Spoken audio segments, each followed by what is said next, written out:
Hi అండి, welcome to Swarupa's kitchen. నేను ఈరోజు మటన్ పచ్చడి పెడుతున్నానండి. ఇది 1 సంవత్సరం దాకైనా నిల్వ ఉంటుందండి. అందరూ నాన్ వెజ్ పచ్చళ్ళు అంటే కష్టం అనుకుంటారండి, కానీ అది నేను చాలా ఈజీగా పెట్టుకునేలాగా, త్వరగా అయిపోయేలాగా చూపించుతాను. ఈ పచ్చడి చాలా అంటే చాలా టేస్టీగా ఉంటుందండి. ఆ మటన్ పచ్చడి ఎలా పెట్టాలో చూద్దామండి. ఇది 3/4 కేజీ మటన్ అండి. కడిగి పెట్టుకున్న ముందుగా నేను శుభ్రంగా ఇది కుక్కర్లో వేస్తున్నానండి. కుక్కర్లో వేసి కళ్ళుప్పు కొంచెం వేస్తున్నానండి. ఉడికేటప్పుడు మనం పచ్చడి కలిపేటప్పుడు మళ్ళీ వేసుకుందాము. కొంచెం ఇంత వేసాను కదా, ఇంత కళ్ళుప్పు వేసాను. ఇప్పుడు పసుపు కూడా ఇది వేస్తున్నానండి. ఇది కలుపుదాం ఇలాగ వేసి మటన్ని బాగా ఇలా ఉప్పు పసుపు కలిసేలాగా కలిపి ఎసురు కొంచెం పోసుకుందామండి. ఎక్కువగా ఎసురు పోయొద్దు, ఎందుకంటే మనం వాటర్ అన్నీ ఇనికేదాకా ఉడికించుకోవాలి కాబట్టి. కుక్కర్ మాత్రం 3 విజిల్స్ పెట్టుకోండి. 3. ఇప్పుడు వాటర్ వేద్దాం, చాలు వాటర్. కుక్కర్ 3 విజిల్స్ పెట్టుకొని హీట్ పోయాక మూత తీసేసి ఆ ఎసురు మొత్తం ఇనికిపోయేదాకా మనము ఉడికించుకుందామండి. ఇది మూత పెడతానండి ఇప్పుడు కుక్కర్.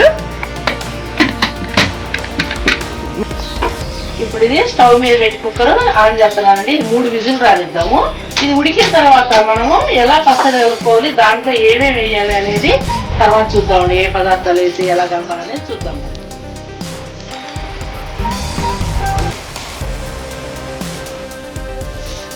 చూడండి, 3-4 విజిల్స్ వచ్చిందండి. బంద్ చేస్తున్నాను. ఇక బంద్ చేశానండి. హీట్ పోయిన తర్వాత మనం ఆ వాటర్ అన్ని ఇంకేలా కూడా మూత తీసి తిప్పుతూనే ఉందామండి, అడుగంటకుండా.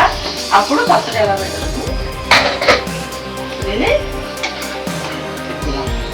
ఇది సగం వడ ఉడికిందనమాట. ఈ ఎసురు మొత్తం వినికిపోవాలి. ఇప్పుడు మళ్ళీ స్టవ్ వెలిగించుకుందాం. కుక్కర్ మూత పెట్టకుండా ఈ ఎసురు ఇనికేదాకా ఉడికిద్దాం. మొత్తం వినికి పొడి పొడిగా అవ్వాలి. అమ్మ ఇది దగ్గరకు అయిందమ్మా. ఇది వినికిపోయిందంతా. కొంచెం కొంచెం కూడా చూడు అయిపోయింది, దగ్గరకు అయిపోయింది. అవును, ఇంకా కొంచెం కూడా ఇనికిపోయేదాకా పొడిగా వినికిద్దాము. అప్పుడు వేయించుకుందాం కొద్దిగా. అమ్మాయి బంద్ చేస్తున్నాను. మొత్తం అసలు ఎసురు ఏమీ లేదు, ఇదంతా ఆయిల్ లాగా వచ్చింది మటన్లో. ఇది బంద్ చేసేస్తాయి. బంద్ చేసి ఇప్పుడు మనం బాండీ పెట్టుకుందాం. నూనె అమ్మ, నేను ఇది ఆయిల్ పోస్తున్నా ముక్కలు ఎంచడానికి. బాండీ పెట్టిపోయి మీద మళ్ళీ ఎంచాలా అంటే నూనె ఎంచాలి. ఉడికింది ఇప్పుడు, అంతే.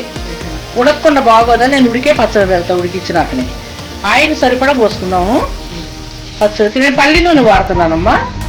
వేరుశనగపప్పు నూనె బాగుంటుంది పచ్చడిలో. కానీ ఈ ముక్కలు వేయించుకున్నాం. ఈ ఆయిల్ కాగనిద్దాం. కాగిన తర్వాత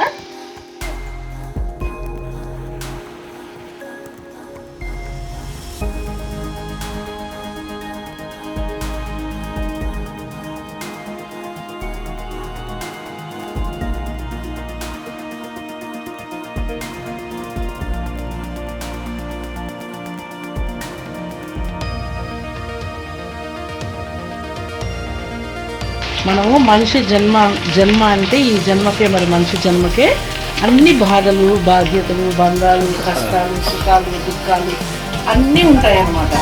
కానీ వీటన్నిటికీ ఎదురు తిరిగి నిలవాలి. మనం అప్పులు చేసుకోకూడదు. మనకున్న దాంట్లోనే మనము గొడ్డుగారం వేసుకుంటున్నా సరే అప్పులు చేసుకోకుండా బాగా మనం ఉంటే కనుక అదే మనం ఎంతో ఉన్నోళ్ళ కింద లెక్క. అప్పులు లేకుండా ఉంటే, అప్పులు ఉంటే అది ఎంతటి కూడా ఇది కాదు, నిద్రపట్టదు, దిగులు, బాధ, అన్నం బుద్ధి కాదు. అప్పులు ఉంటాయి. అప్పులు ఉన్నోళ్ళ పరిస్థితి, అప్పులు లేకుండా హాయిగా దర్జాగా ఉండేవాళ్ళ పరిస్థితి లేదు. అందుకే మనం అప్పులు చేసుకోగలం. లైఫ్లో ఉన్నంతలోనే హాయిగా ఉందాము. అమ్మ అయిపోయిందమ్మ, ఇక తీసేస్తున్నాను. నేను మటన్ 3/4 కిలోనే తెప్పించి పెట్టాను. ఈసారి ఒక 2 కిలోలు తెప్పించి పెడతాను. అల్లం వెల్లిపాయ పేస్ట్ ముందు నూనెలో వేసినాక కొంచెం దోరగా యాగనిద్దాము.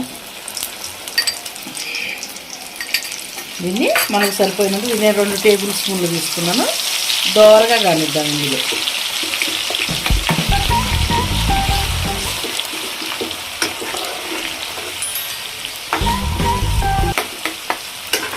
ఇది వేగుతుంది. పచ్చిగా ఉంటే పచ్చడి పాడైపోయింది. అందుకే ఎప్పుడైనా ఏ పచ్చట్లైనా మనం నిలవ ఉండే చట్నీలు అల్లం వెల్లిపాయ పేస్ట్ అయితే ఇలా వేయించుకొని నూనెలో వేసుకోవాలి. అప్పుడు పచ్చడి నిలవ ఉంటుంది చక్కగా. బంద్ చేస్తున్నాను. అల్లం వెల్లిపాయ వేగింది, బంద్ చేసే స్టవ్. ఇప్పుడు మనం పచ్చడి కలుపుకుందాం. పచ్చడి కలుపుకోవాలంటే మటన్ పచ్చడి కారము, మెంతులు, ఆవాలు వేయించి కొంచెం పొడి చేసుకున్నాను నేను. ఆ పొడి కొంచెం గరం మసాలా పొడి, గరం మసాలా అంటే చెక్క, యాలుక్కాయ, లవంగాయ, 2 మిరియాలు వేసాను, ధనియాల పొడి, జీలకర్ర పొడి,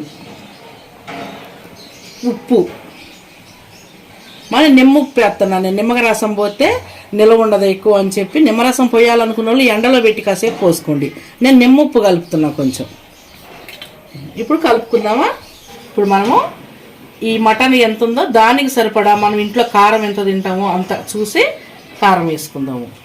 పచ్చడి కాబట్టి కూర కన్నా కొంచెం కారం ఎక్కువ పట్టిద్దాం అంతే, చాలు.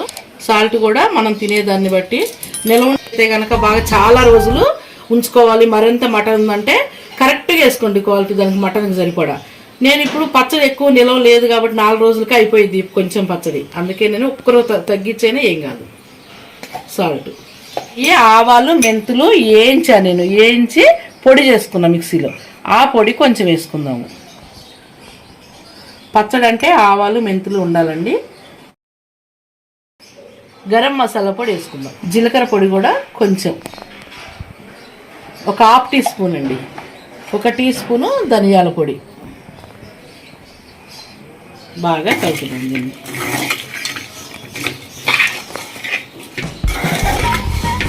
నేను ఉడకబెట్టిన కుక్కర్లోనే కలుపుతున్నానండి పచ్చడి. ఇప్పుడు ఆయిల్ పోసుకుందాం. ఆయిల్ పోసి తిప్పుదాము.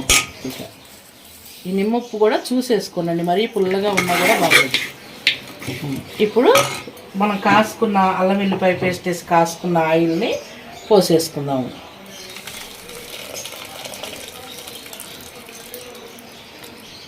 పోసేసాము. ఇప్పుడు ఇది తిప్పుదాం. చూసారు కదా, ఇలా పచ్చడి అంటే కొంచెం ఆయిల్ ఉండాలండి, ఇనికిపోయింది ఏం బాగలేదు. ఇప్పుడు మనం పొయ్యి మీద పెట్టుకుందాం. 1 సెకండ్. స్టవ్ వెలిగించా, సిమ్లో పెట్టాను. 1 సెకండ్ ఇలా తిప్పుకుందాము. ఇప్పుడు ఒక 2 నిమిషాల సేపు ఉంచాను నేను, కారం అన్నీ కలిపినాక బంద్ చేస్తాను. ఇక మనం స్టోర్ చేసుకోవాలంటే నిల్వ ఉండటానికి చాలా రోజులు బాగా చల్లారాలండి. బాగా వేడి చల్లారిపోయిన తర్వాత మీరు గాజు సీసాలో కానీ జాడీలో, చిన్న జాడీల్లో కానీ స్టోర్ చేసుకోండి. చక్కగా 1 స్పూన్ పెట్టుకొని తడి తగలకుండా వాడుకోండి రోజు తినేటప్పుడు. ఇది ఆరాలి, బాగా చల్లారాలి.